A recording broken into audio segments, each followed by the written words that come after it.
இன்றைய கதையின் தலைப்பு குளிரில் நின்றால் பரிசு.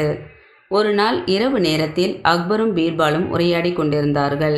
குளிர் அதிகமாக இருந்ததால் சால்வையை இறுக்கமாக இருவரும் போர்த்தி கொண்டிருந்தனர்.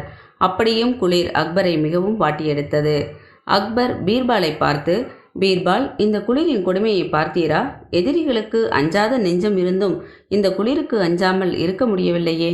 இந்த குளிரை பொருட்படுத்தாமல் யமுனை ஆற்றில் ஒரு இரவு முழுக்க கழுத்தளவு நீரில் யாராலும் நிற்க இயலுமோ?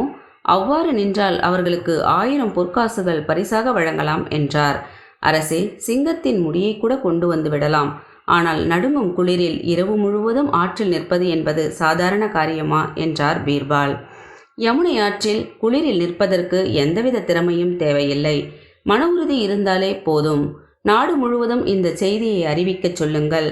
பணத்தின் மீது ஆசைப்பட்டு நிறைய பேர் பங்கு பெற வருவார்கள். அதில் யார் வெற்றி பெறுவார்கள் என பார்ப்போம் என்றார் அக்பர். அரசரின் ஆணை நாடெங்கும் அறிவிக்கப்பட்டது.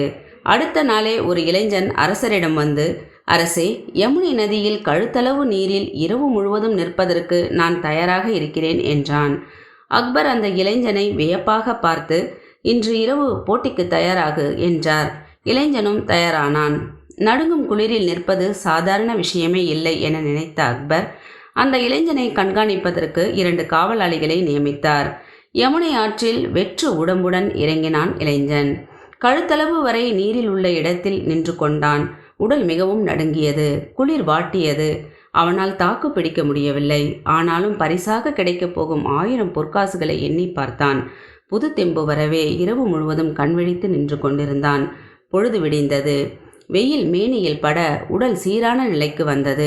1000 பொற்காசுகளை பெறப்போகிறோம் என்ற மகிழ்ச்சியில் ஆற்றை விட்டு மேலே வந்தான். அவனை காவலாளிகள் மன்னரிடம் அழைத்து சென்று இரவு முழுவதும் இளைஞன் கழுத்தளவு நீருக்குள் நின்றதை கூறினார்கள். அக்பருக்கோ மிகவும் வியப்பாக இருந்தது. இளைஞனே, உன் மன உறுதியை பாராட்டுகிறேன்.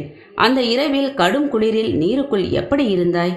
அப்படி நிற்கும்போது உனக்கு எந்த வகையிலும் ஏதாவது துணையாக இருந்ததா என்றார் அக்பர். அந்த இளைஞனும் அப்பாவியாய், அரசே, அரண்மனையின் மேல் மாடத்தில் எரிந்து கொண்டிருந்த சிறிய விளக்கின் ஒளியை பார்த்து கொண்டே இரவு பொழுதை கழித்தேன் என்றான். இளைஞனே, அதானே பார்த்தேன். நடுங்கும் குளிரில் தண்ணீருக்குள் எப்படி உன்னால் இருக்க முடிந்தது என்று இப்பொழுது புரிகிறது. உன் குளிரை போக்க அரண்மனையிலிருந்து வீசிய விளக்கின் ஒளி உனக்கு உதவி செய்திருக்கிறது. அந்த சூட்டில்தான் இரவு முழுவதும் நின்றிருக்கின்றாய். எனவே உனக்கு 1000 பொற்காசுகள் கிடையாது என்றார். பரிசு தொகை கிடைக்கவில்லை என்றதும் அந்த இளைஞன் மிகவும் ஏமாற்றத்துடன் திரும்பிச் சென்றான். பீர்பால் அவனை கண்டு என்னவென்று விசாரிக்க இளைஞனும் பீர்பாலிடம் எல்லாவற்றையும் சொன்னான். பீர்பால் அவனுக்கு ஆறுதல் கூறி பரிசு தொகையை கிடைக்க உதவி செய்வதாக உறுதியளித்தார். சில நாட்களுக்கு பிறகு அக்பர் வேட்டையாட புறப்பட்டு கொண்டிருந்தார். பீர்பாலை தம்முடன் அழைத்துச் செல்ல எண்ணிய அக்பர் காவலாளியை கூப்பிட்டு பீர்பால் வீட்டுக்கு சென்று அழைத்து வரச் சொன்னார்.